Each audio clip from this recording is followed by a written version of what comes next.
We were hired to find them. 7 men who had gone missing near the Efelduth, the Mountains of Shadow, the border of Mordor itself. The pay was good. Too good. 3 times what we normally earned for this kind of work. That should have told us something. Should have warned us that the job was more dangerous than it seemed. That the merchant offering gold was desperate enough to hire anyone willing to go where others had refused. But we needed the money. All 8 of us. Needed it badly enough to ignore the warning signs, to dismiss the rumors, to tell ourselves that missing travelers probably just meant bandits, or bad weather, or simple misfortune. We were wrong. My name is Baranor. I'm a soldier of Gondor. Or I was. Before the pass. Before the darkness. Before I learned what hunts in the mountains between our lands and Mordor. This is what happened in Cirith Ungol. This is what we found in those ancient caves. This is the truth about what waits in the darkness. Listen carefully. Remember what I tell you. And if you are ever offered gold to search those mountains, to find missing travelers, to investigate rumors of a dangerous pass, refuse. Walk away. No amount of money is worth what waits there. There were 8 of us, soldiers mostly, men who had fought in skirmishes along the border, who knew how to handle weapons and watch each other's backs, who thought we had seen enough danger to handle whatever a mountain pass might throw at us. Dulrain was our leader, 40 years old, veteran of a dozen campaigns, calm, steady, the kind of man you wanted in charge when things got bad. He had fought orcs, had survived battles that killed better men, had scars across his face and arms that proved his experience. When Dulrain gave an order, you followed it. Because he had earned that trust, had proven himself worthy of it. Malhir and Haldor were brothers, archers, could hit a target at 100 paces in full dark. They joked constantly, kept spirits up, made the rest of us feel like this was just another job, just another paycheck. Malhir was the older one, more serious, more protective of his younger brother. Haldor was the life of the group, always had a story, always had a laugh. They balanced each other perfectly. Orthard was the tracker, could read signs in dirt and stone that the rest of us couldn't even see, could tell you what had passed by and when and where it was going, could find water and shelter in country that looked dead and barren. Quiet man. Serious. Didn't waste words. But when he spoke, we listened. Because he was never wrong. Baragond was young. Maybe 20. This was his 3rd job as a hired sword, eager to prove himself, trying hard to look experienced, to act like the veterans. We all remembered being that young, remembered that need to prove ourselves, that desperation to be taken seriously. He was a good kid, competent, just, young. Targon was the cynic, didn't trust anyone, didn't believe anything, questioned every decision, every plan, every direction. Annoying but useful. His paranoia had saved us on previous jobs, made us double-check things we might have missed, made us cautious when we might have been reckless. Haldor was the quiet one, barely spoke, just did his job, followed orders, watched, listened. We didn't know much about him, didn't know where he came from or what he had done before joining us. He kept to himself, but he could fight when needed, and he never complained. That was enough. And me, Baranor. I wasn't special, wasn't the strongest or smartest or most experienced. I was just there, doing the work, earning the pay, trying to survive in a world that didn't care whether you lived or died. We had worked together before. 3 of these jobs, finding missing people, escorting merchants, guarding caravans. We were good at it. Professional. We knew each other's strengths, trusted each other's skills, believed we could handle anything. That trust is why most of us died. The merchant met us in Minas Ithil, led us to a private room in a tavern, laid out maps on a scarred wooden table, explained the situation with hands that shook slightly, with eyes that wouldn't quite meet ours. His brother? 4 guards, 2 servants, 7 people total. Gone 3 weeks now. Should have arrived in Minas Ithil 12 days ago. Never showed. Never sent word. Just vanished like smoke in wind. "The pass," he said, pointing to a route through the mountains with a finger that trembled. They took the pass. Cirith Ungol. It saves 3 days of travel. My brother was impatient. Wanted to make better time. Wanted to get the cargo through faster. I told him it was dangerous, that people avoid that route for good reason. But he wouldn't listen. He never listened. "What cargo?" Dulrain asked. Because the pay we were being offered was extraordinary, more than made sense for finding missing relatives. The merchant hesitated. Then, silks, spices, gemstones, a valuable shipment, worth a fortune.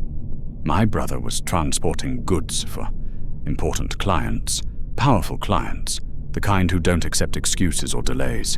If those goods are lost, if we can't deliver or at least confirm what happened, we're ruined. Worse than ruined. That explained the pay, the desperation. This wasn't about family. Not really. This was about money, about reputation, about survival in the merchant trade. "What's wrong with the pass?" Dulrain pressed. "Why do people avoid it?" "Rumors, stories, old tales from before the kingdom was founded. People say it feels wrong. Say there are things in the caves, sounds in the darkness. People who go in sometimes don't come out. Or if they do, they're changed, frightened. They won't talk about what they saw." "What kind of things?" Targon asked, leaning forward, already suspicious, already doubtful. The merchant looked uncomfortable. "The stories are old. Probably nothing. Superstition and fear. But the pass has a name. Cirith Ungol. The Pass of the Spider. From ancient times when people believed giant spiders lived in those mountains." "Believed?" Haldor asked, grinning slightly. "You mean they don't anymore?" "Giant spiders are extinct," the merchant said quickly. Too quickly, like he was trying to convince himself. "Haven't been any in Gondor for generations, centuries even. The stories are just stories. Ways to explain disappearances that probably have normal causes. Bandits, rock falls, natural dangers." Dulrain looked at the rest of us. We nodded. The pay was very good. Good enough to risk superstition and old stories. Good enough to ignore the way the merchant's hands shook, the way his voice wavered when he talked about the pass. "We'll find them," Dulrain said. "Or find out what happened. Give us 2 weeks. If we're not back by then, assume we failed." The merchant paid half up front, more gold than most of us saw in a year. Promised double that when we returned. Gave us descriptions of his brother and the guards, details about the cargo, everything we might need to identify what we found. We left at dawn the next day. 8 men. Good weapons, good supplies, good horses, confident in our skills, in our experience, in our ability to handle whatever a mountain pass might contain. Looking back now, knowing what I know, I can see how foolish we were, how naive, how utterly unprepared for what waited in those ancient caves. But in that moment, riding out of Minas Ithil with the sun rising behind us and gold in our packs, we felt invincible. 3 days to reach the pass. 3 days of normal travel through normal country. The roads were good. The weather held. The horses were strong. We made good time. We talked as we rode, joked, made plans for how we would spend our pay. Haldor wanted to buy a farm, settle down, find a wife, stop risking his life for money. Malheur laughed at him, said his brother would be bored within a month, would be looking for the next adventure, the next risk. They argued good-naturedly, the way brothers do when they love each other but can't agree on anything. Baragond was quiet, listening to the veterans talk, learning, absorbing, trying to figure out how to be like them, how to have their confidence, their ease. Targon rode at the back, watching, always watching, suspicious of every shadow, every movement, every bird that flew overhead. Dull rain kept us moving, kept us focused, but even he seemed relaxed. This felt like an easy job. Find some bodies, recover some cargo, collect our pay. Simple. By the third day, the landscape changed. The grass died. The trees became twisted, stunted. The ground turned rocky, barren. The mountains loomed ahead, dark, forbidding. The Efelduth, the Mountains of Shadow, named that for good reason. They seemed to drink the light, to pull darkness around themselves like a cloak. And there, between two peaks, a cleft in the stone, the pass. Cirith Ungol. Even from a distance it looked wrong. The shadows were too dark, too thick, like the sun couldn't quite reach into that gap, like the light was afraid to enter. "That's it?" Haldor asked, his usual humor gone, voice uncertain. "That's it," Orthid confirmed, studying his maps, checking landmarks. Cirith Ungol, the Pass of the Spider. "Why is it called that?" Baragond asked. "Really, not just the old stories. There has to be a reason." Orthid shrugged. "The name is ancient, from the Second Age or earlier, before Gondor, before most of the kingdoms of men. Whatever the reason was, it's lost now. All that remains is the name, and the fact that people avoid it when they can." "But not the merchant's brother," Malheur said quietly. "No, not him. He was in a hurry, wanted to save 3 days, thought the risk was worth it. We camped that night at the base of the mountains, just outside the pass, built a large fire, posted watches, tried to sleep but found it difficult.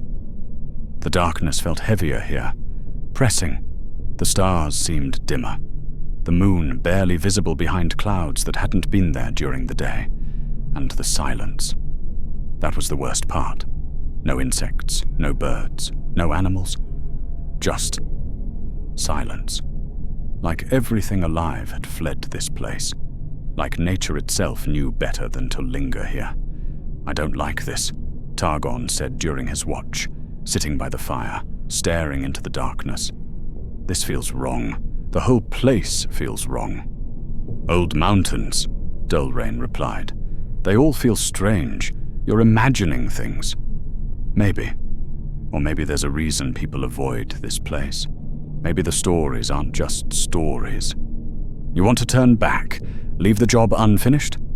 Targon was quiet for a long moment. Then, "No, we finish what we started. But I don't like it." None of us did. But we were professionals. We had a job. We would see it through. Morning came, grey, overcast, the sun hidden behind clouds that seemed too low, too heavy, like the sky was pressing down on us. We packed up, checked weapons, looked at each other, seeing our own doubt reflected in each other's faces. But no one said anything. No one suggested turning back. We had our pride, our reputation, our need for that gold. "Ready?" Dulrain asked. We nodded, as ready as we would ever be. We entered Cirith Ungol. The wrongness hit immediately, like walking through a curtain of cold water, like stepping from light into shadow even though the sun was behind us, like crossing a threshold into somewhere fundamentally different. The air changed, became thicker, harder to breathe, heavy with something. Decay? Corruption? Something that made your lungs protest, that made you want to turn around and run back to clean air and open sky. The walls were close, too close, pressing in from both sides, the path narrow and winding, the light dim even though it was morning, even though the sun should have been bright.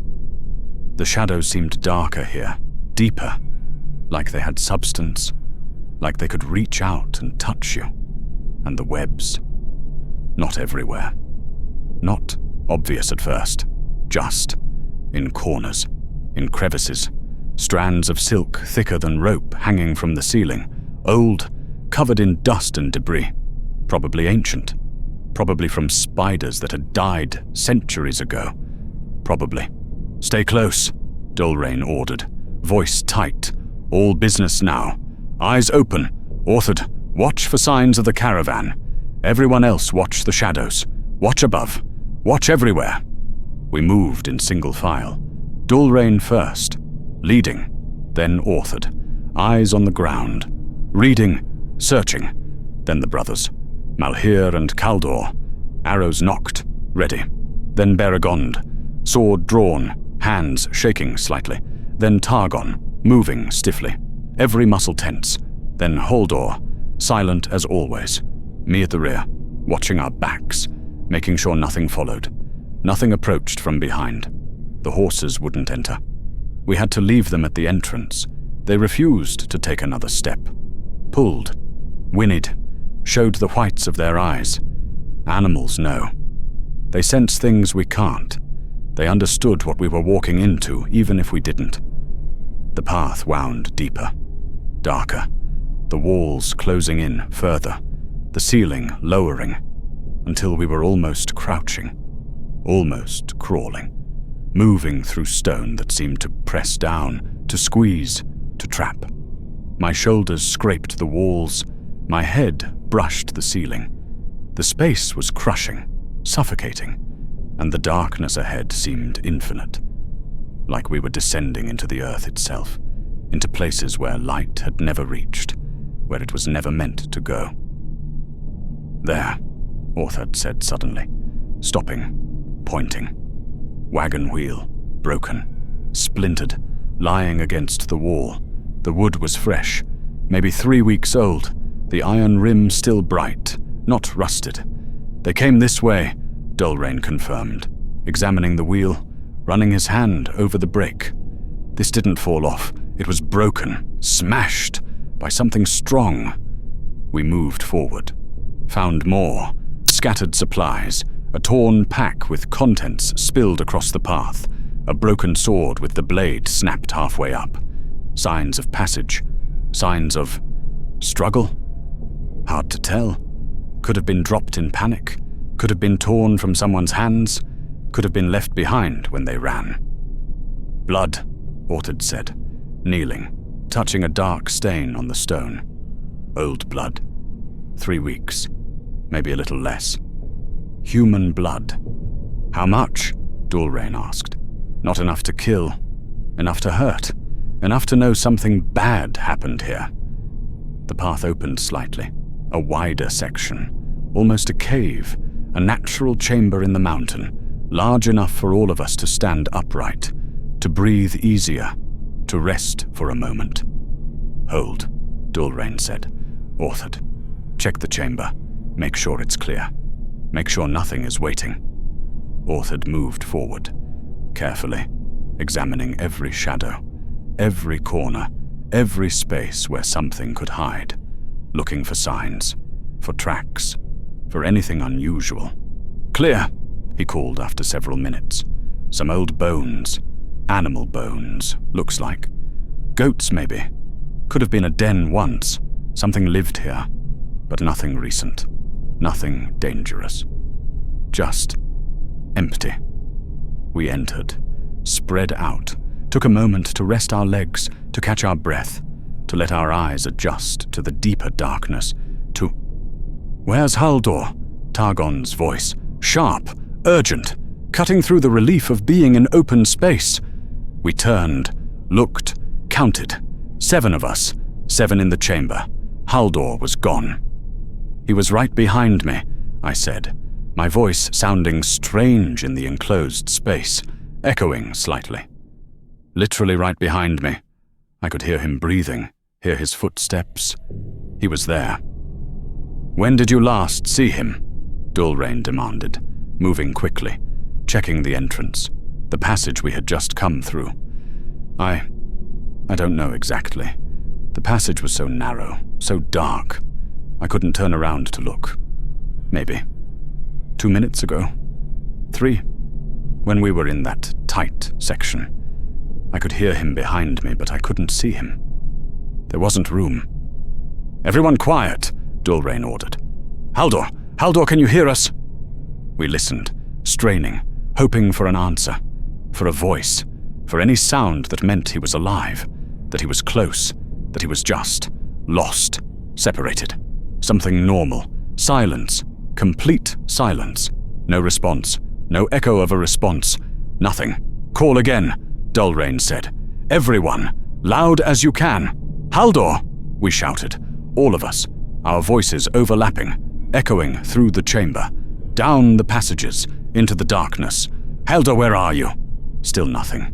The echoes faded, died, left us in silence worse than before because now we knew. He wasn't answering, couldn't answer, was gone. Back, Dulrain ordered. Everyone back. We retrace our steps, we find him.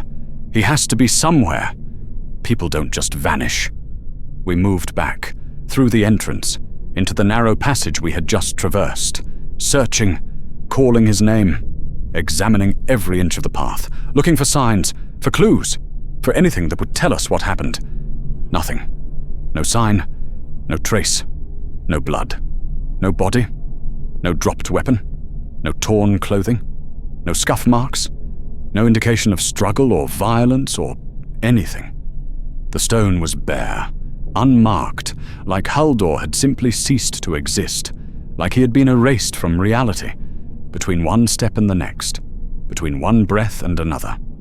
Just gone. This doesn't make sense, Haldor said, his usual humor completely absent, voice tight with fear he was trying to hide. People don't just disappear. There has to be an explanation. He fell, or took a wrong turn, or something. Something that makes sense. Maybe there's a side passage, Baragond suggested, his young voice wavering. Maybe he saw something, heard something, went to investigate. Maybe he's just around a corner somewhere, waiting for us. We searched, carefully, methodically, looking for openings, for cracks, for side passages we had missed in the darkness, for anywhere a man could have gone, anywhere he could be. Nothing. The walls were solid, unbroken, stone, no holes, no gaps, no passages, nowhere for a person to go. It was just a tunnel, simple, straightforward, with no way to vanish. Unless I looked up, at the ceiling, at the darkness above us, at the shadows that seemed too thick, too deep, at the webs hanging in corners. What if he went up? I said quietly. Everyone looked up, following my gaze, seeing what I was seeing, the webs, the darkness, the space above our heads that we hadn't examined, hadn't considered, because people don't go up, don't get pulled upward. Don't. Light, Dulrain ordered. Get torches lit. I want to see the ceiling, all of it. We fumbled, struck flint, got torches burning, held them high, illuminating, stone, webs, shadow, but no body, no Haldor, no sign he had ever been there, just webs, old webs, thick as rope, hanging, waiting. We continue forward, Dulrain decided after a long moment. Voice harder now, more military. The voice of a commander making a difficult call. Maybe he got ahead somehow. Maybe he's waiting at the next clearing. We find him. Then we decide what to do about this job. Or we go back, Targon said. Voice flat, certain. We leave. Now. Before whatever took Haldor takes the rest of us, this place is wrong. You all feel it. This place is wrong. We should not be here." "We don't abandon our own," Dulrain said firmly, meeting Targon's eyes. "We find Haldor, dead or alive. We find him. Then we discuss leaving. But we don't run. We don't quit. Not without knowing." No one argued. Because he was right. Because we couldn't leave Haldor. Because we were professionals. Because abandoning a man went against everything we believed, even if that belief was going to kill us. We moved forward, slower now, more careful, checking every shadow, every corner, every space where something could hide, every inch of ceiling, every web, every darkness. The path wound on, the hours dragged. Time became strange, hard to track.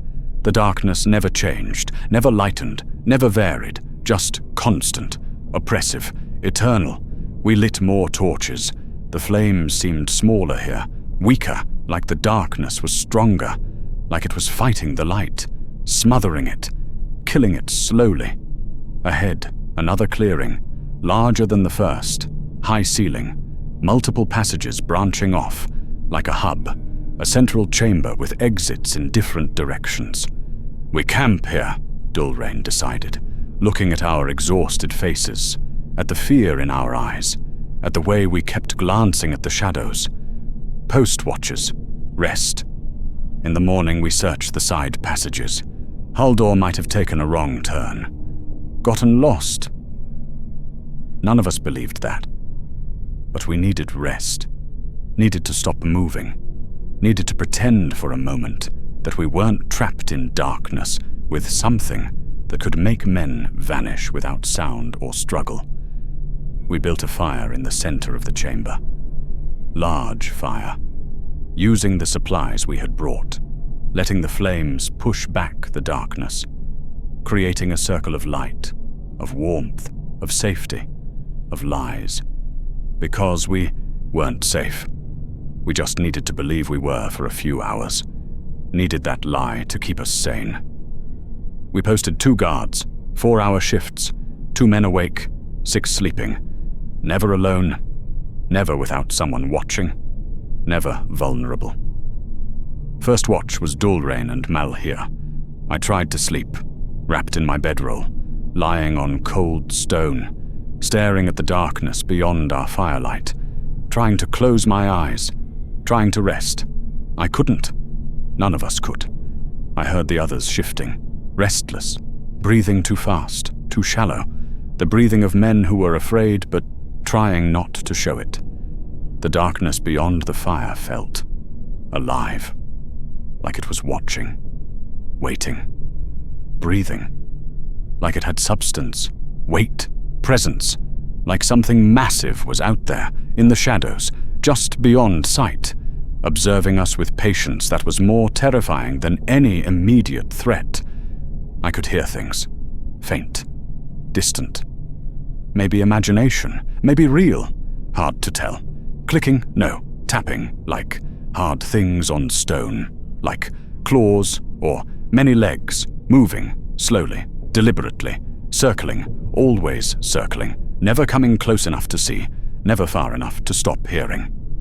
Second watch, Haldor and Orthard. I drifted. Not quite asleep, not quite awake. That space between where dreams and reality blur, where every sound becomes a threat, every shadow becomes a monster. The fire was smaller, much smaller than it should have been. We had given it plenty of wood, built it large. It should have burned for hours. But it was dying, shrinking, like something was accelerating its consumption, like the darkness was feeding on it, draining it, killing it. Haldor noticed, started feeding it more wood, adding fuel, trying to keep it burning, but it kept shrinking, kept dimming, no matter how much he added, no matter what he did. The flames grew smaller, weaker. The light retreated inch by inch. Orthard was staring into the darkness, head tilted, body tense, listening to something we couldn't hear. or could hear, if we paid attention, if we stopped pretending, if we acknowledged what our instincts were screaming, that clicking, tapping, moving, all around us, in the passages, on the walls, on the ceiling, getting closer, growing louder, more distinct, more real. "Wake everyone," Orthad whispered, voice barely audible. "Wake them quietly, don't alarm, just get them up, now." Haldor moved quickly, shaking shoulders, covering mouths before we could speak, before we could make noise. We woke, saw their faces, saw the terror they were trying to hide. And we understood. Something was out there. Something was close. Something was coming. We rose, silent, grabbed weapons, formed a circle, backs together, facing outward, watching the darkness beyond our shrinking firelight, watching the shadows that seemed to move, to shift, to crawl closer. The sounds grew louder, clicking, tapping, and now, breathing, heavy breathing, wet breathing, like something large was inhaling, exhaling, tasting our scent, our fear, our mortality. The fire went out. Not slowly, not gradually, just out, like something had smothered it, extinguished it in an instant, killed it with purpose and malice. Complete darkness, absolute darkness, the kind of darkness that exists underground, away from all light, all hope, all mercy. Darkness so total it has weight, pressure, substance. "Torches!" Dulrain shouted. "Light now!" Fumbling, panic, hands shaking, trying to strike flint in darkness, trying to see, trying to. A scream, high, piercing, terror and agony combined. Coming from where? Who? The darkness made direction meaningless, made location impossible. The scream came from everywhere, from inside our circle, from one of us, from Baragond. Light flared, Haldor's torch illuminating. 6 of us, 6 standing in a circle, weapons out, torches lit, eyes wide, mouths open. Baragond was gone. "He was right there," Malhir shouted, voice breaking. "He was right next to me. I could feel him, touch him. He was there 1 second ago." "Quiet," Dulrain commanded, struggling to maintain control, to keep us together, to keep us from panicking completely. "Listen, listen."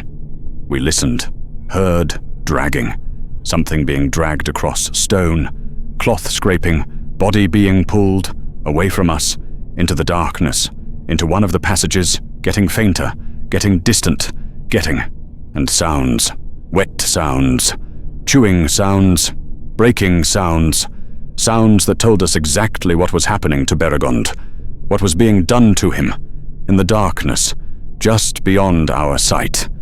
Then, his scream again, but different now, weaker, choking, gurgling, the sound of someone drowning, of someone dying slowly, of someone begging for death while something took its time, while something enjoyed prolonging the agony. Then silence.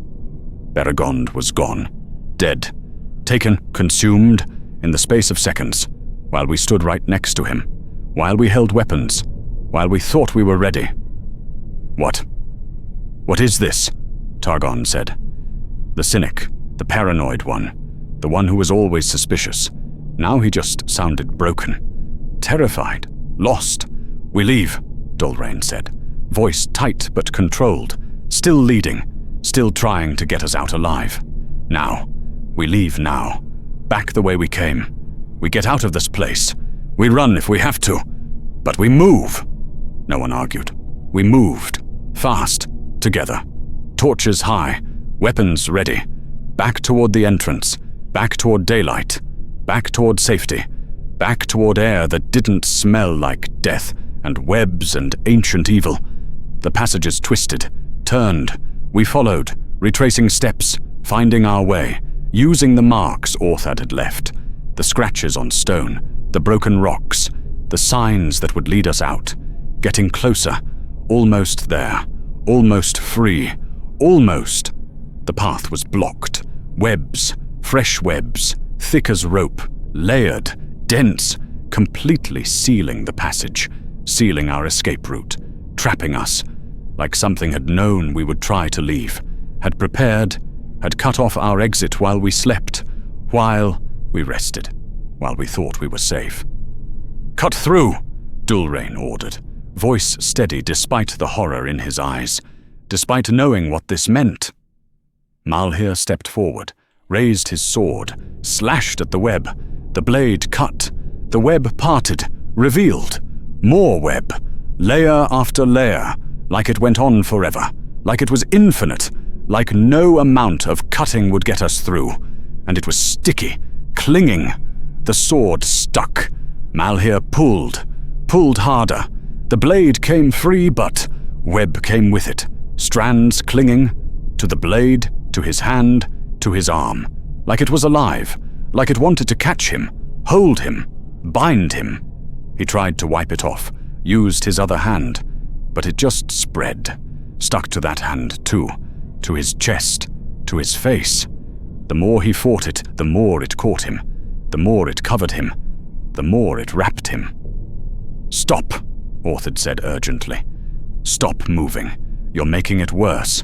The struggling, it makes the silk stick more. You have to stay calm, stay still." But Malhir couldn't. Panic had him now. The feeling of being trapped, of being caught, of something wrapping around him, binding him, taking him. He pulled, fought, struggled, tangled himself further in the sticky strands, the web covering him more with every movement, every breath, every heartbeat.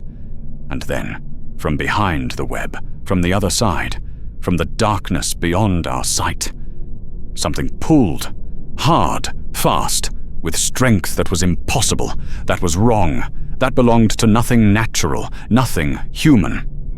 Malhir was yanked forward, off his feet, into the web, through the layers, disappearing into the darkness beyond.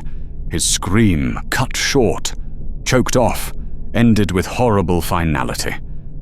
We stood there, 5 of us now, staring at the web, at the place where Malhir had disappeared, at the passage that should have led to freedom, but now led only to death.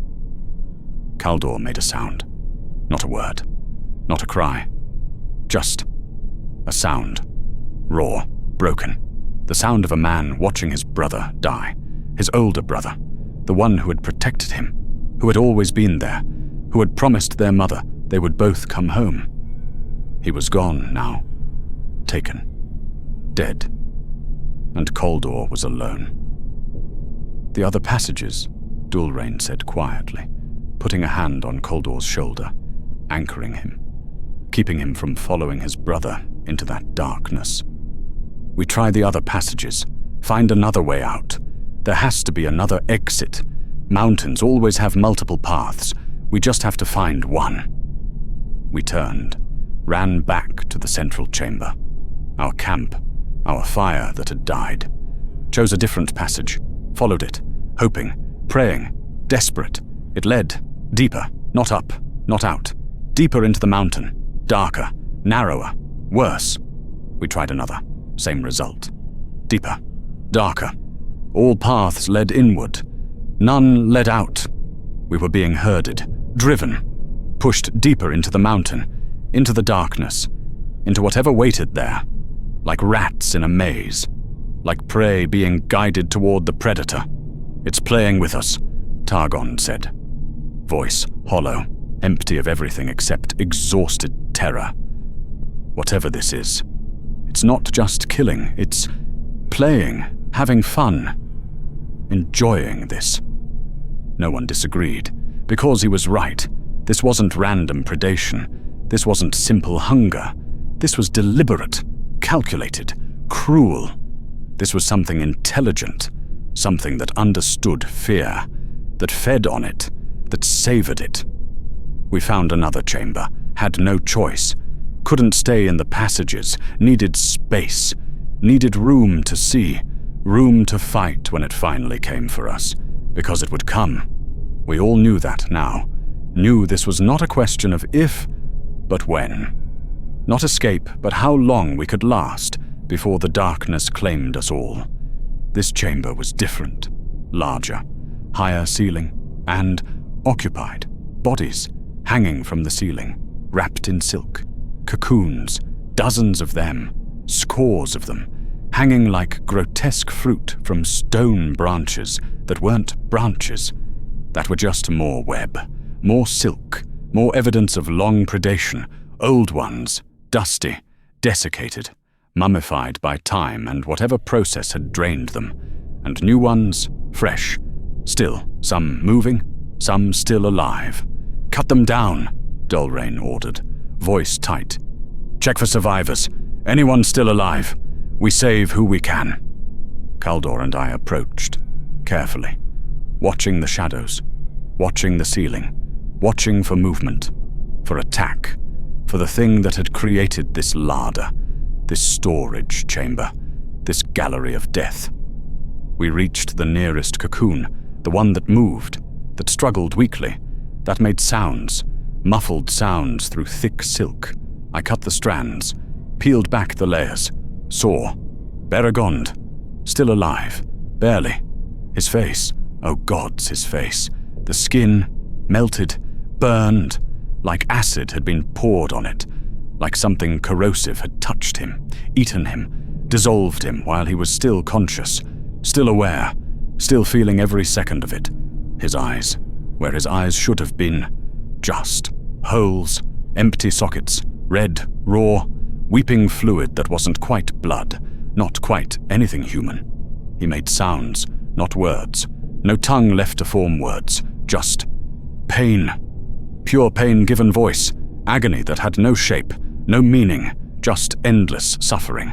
"Mercy," Dulrain said quietly, standing behind us, understanding, knowing. I understood. Drew my knife, placed it, did what had to be done, ended his suffering, gave him the only gift we could give, the gift of death, of silence, of peace after horror.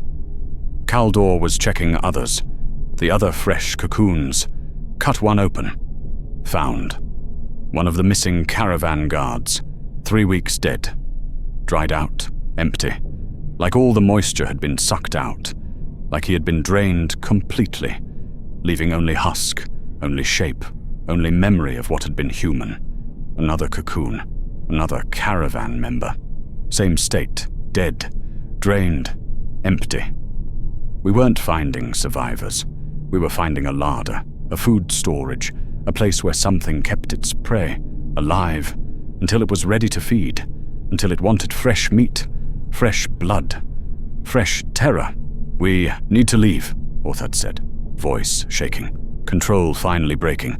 "Now, whatever is hunting us, it's been doing this for years, decades, centuries maybe. Look at all these bodies, all these people. This is old. This predation is old. And we can't fight this. We can't survive this." "The passages are blocked," Targon reminded him. Flat, resigned. "We're trapped. There's no leaving. There's only how long we last. How long before it finishes playing and just ends us." "Then we fight," Dulrain said. "Whatever this is, wherever it is, we fight. We make it pay.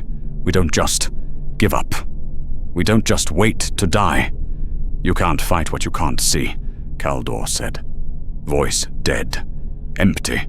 His brother's death still too fresh, too raw. "And we haven't seen it.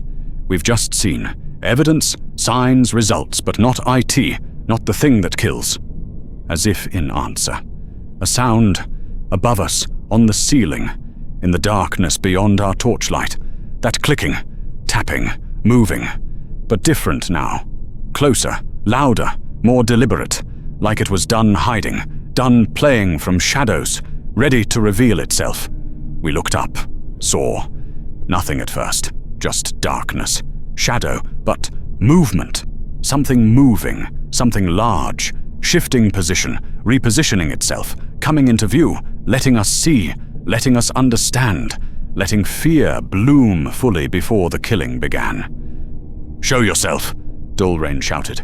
"Face us like something with honor, with courage." Laughter. Not human laughter. Wrong laughter. Vocal cords attempting human sound, but failing. Missing some essential element of humanity. Coming from everywhere. From the darkness itself. From the stone. From our own fear made manifest. Then, eyes. Multiple eyes. Reflecting our torchlight. 8 eyes. Large, clustered, compound. Staring down at us with intelligence, awareness, understanding. Not animal eyes. Thinking eyes. Knowing eyes. Cruel eyes. Eyes that saw us not as threats, but as entertainment. As toys. As food that could run and scream and suffer before being consumed.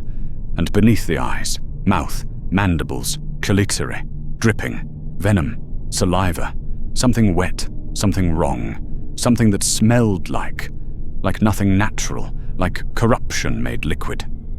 She descended, slowly, deliberately, on a single strand of silk, lowering herself from the ceiling, letting us see, letting us understand the full scope of our doom, letting fear build to unbearable levels before satisfaction. Spider, giant spider, body the size of a horse, legs spanning the entire chamber, multiple eyes watching, studying, calculating, mandibles working, anticipating, preparing, 8 legs, each tipped with hooks, claws, points designed for climbing stone, for catching prey, for holding struggling victims while venom did its work. Shelob, Orthard whispered, the name coming from somewhere deep, from old knowledge, from ancient stories he had heard and dismissed as legend. The old stories, the really old ones, before Gondor, before the kingdoms they spoke of her, of Shelob, the last of the great spiders, the one who never died, who never left, who has been here since the world was young. The spider. Shelob. Tilted her head, almost. Amused, like she enjoyed hearing her name, being recognized, being remembered, being feared. She spoke, actual words, formed by anatomy that should not allow speech, forced through structures designed for killing, not communication, but working somehow, horribly, wrong but intelligible. "Yes!" she hissed, voice like scraping metal, like breaking glass, like nails on stone. "Shelob, I am Shelob, and you are mine now." "Spread out!" Dulrain shouted. "Don't let her corner us! Make her choose!" We scattered, 5 different directions, making ourselves harder targets, forcing her to pick, to select, to show us which one would die first. She chose Targon, moved fast, so fast we barely saw her move, one moment hanging from the ceiling, next moment on him, 8 legs wrapping, mandibles striking, venom injecting, body covering his completely. Targon screamed, tried to fight, sword stabbing upward, cutting, drawing. Blood? Something black, something thick. But not stopping her, not even slowing her, just annoying her, making her. Squeeze harder. She dragged him up the wall, up to the ceiling. We heard him screaming, heard the silk spraying, heard him being wrapped layer by layer, heard feeding sounds, wet sounds, breaking sounds, sounds that told us he was still alive, still aware, still feeling everything. Then silence. Targon was gone, dead or wrapped. Either way, lost. 4 of us now, 4 left, standing in a chamber with a creature that had been hunting these mountains for how long? How many centuries? How many thousands of people had she killed? How many had she eaten? How many hung in her larder, waiting for the day she decided to consume them? And she wasn't done, wasn't satisfied, wasn't even full. She descended again, landed in the center of the chamber, between us, separating us, cutting us off from each other, 8 eyes watching, studying, deciding.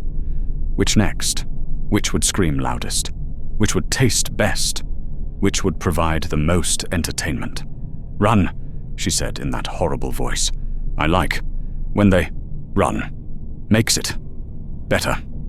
More fun." "We fight," Dulrain said. "Together, all at once.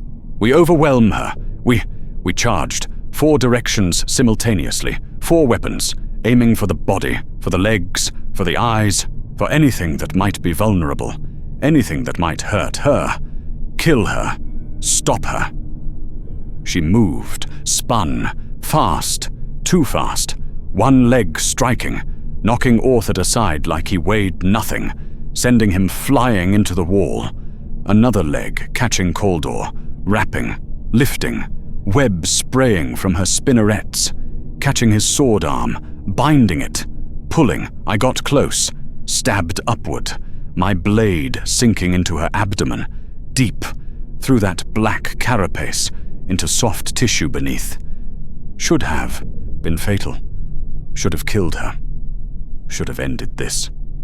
She laughed, that horrible sound, like my attack was amusing, like it was nothing, less than nothing, like I was a child with a wooden sword, playing at violence, making her smile.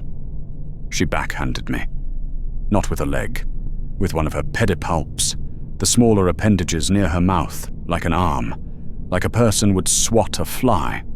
I flew, hit the wall, hard, stone meeting spine, everything going black for a moment. Pain exploding, ribs breaking, lung collapsing, vision swimming.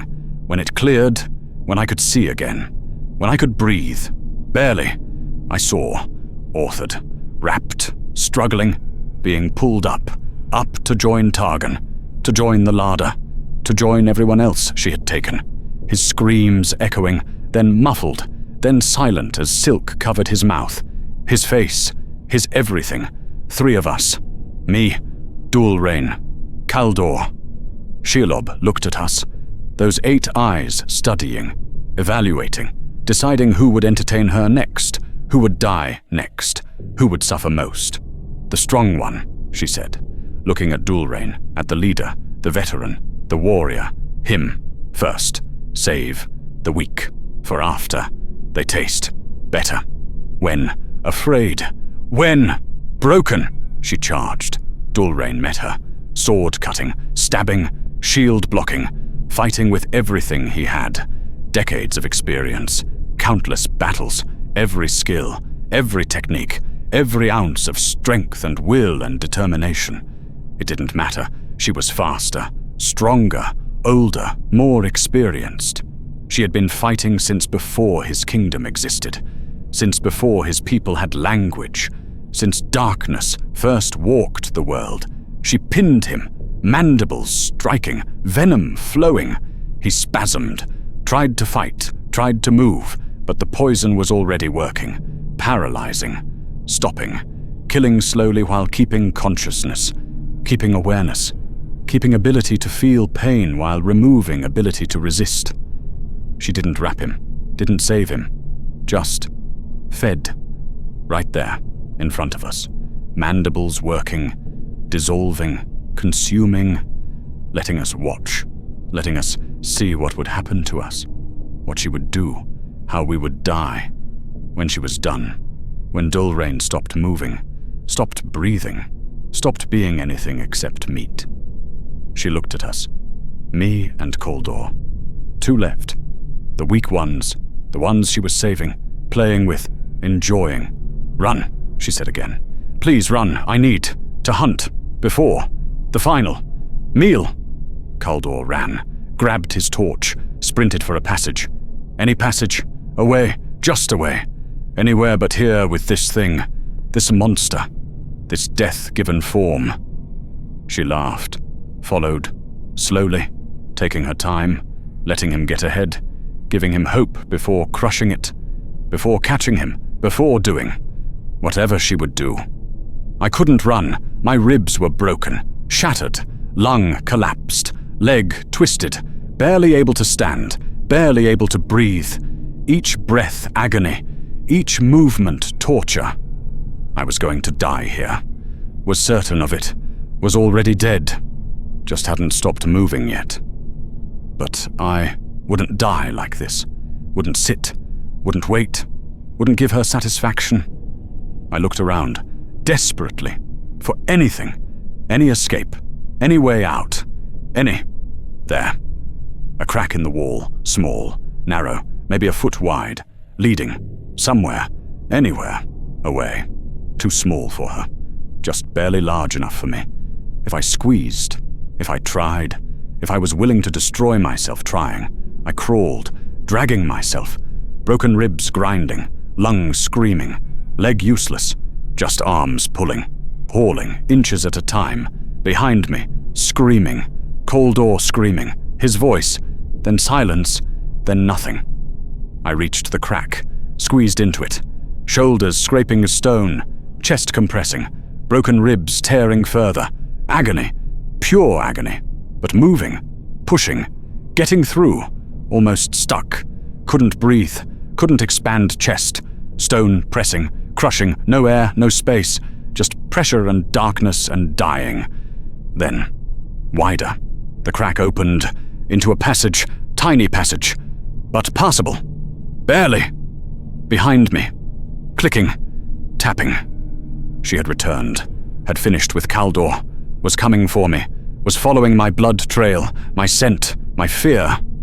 I heard her, heard legs scraping, trying to force through the crack. Too large, too big, couldn't fit. Her voice, that horrible voice. Clever, little mouse, you, escape, today. But I am patient. I have, forever. You will return, or others will come.